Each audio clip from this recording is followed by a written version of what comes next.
नमस्ते दोस्तों, आज हम देखेंगे तेनालीराम की कहानियों में से एक कहानी जिसका नाम है तीन गुड़िया। एक बार राजा कृष्णदेवराय के दरबार में पड़ोसी राज्य का एक धनी व्यापारी आया।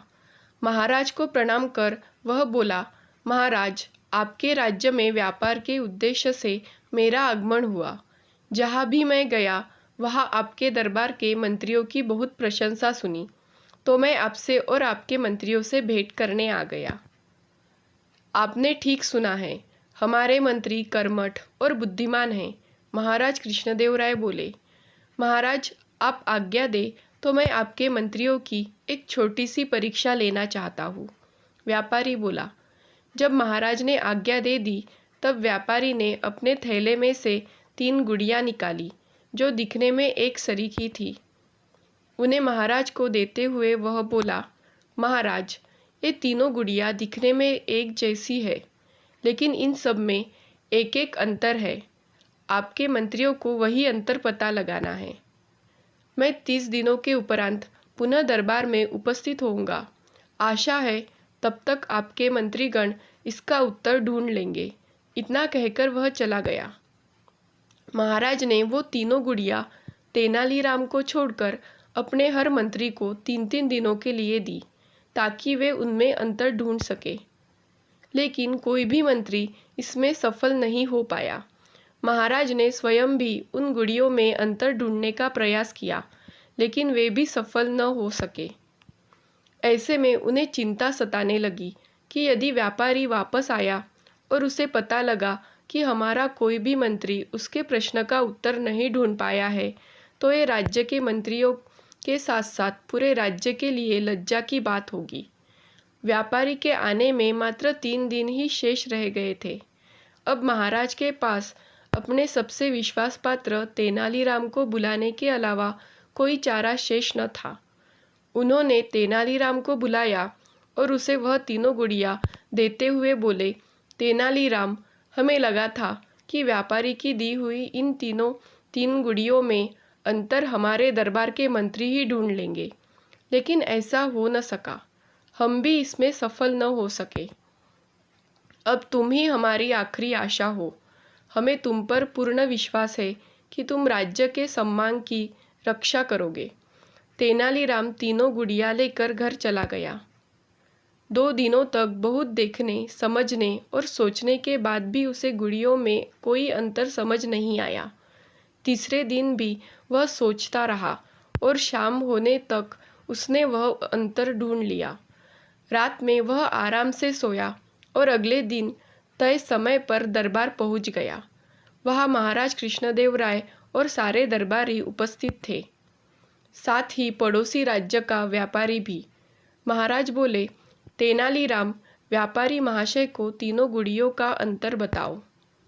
तेनालीराम अपने स्थान से उठ खड़ा हुआ और कहने लगा, महाराज, ये तीनों गुड़िया दिखने में एक जैसी है, लेकिन इन सब में एक अंतर है जो इन्हें एक दूसरे से अलग करती है। पहली गुड़िया के एक कान और मुंह में छेद है, दूसरी गुड़िया के दोनों कान में छेद है, तीसरी गुड़िया के बस एक कान में छेद है। बिल्कुल सही बोले तेनालीराम, लेकिन ये भी बताओ कि इन छेदों का अर्थ क्या है। व्यापारी बोल पड़ा। तेनालीराम ने सेवक से कहकर 3 पतले तार मंगवाए।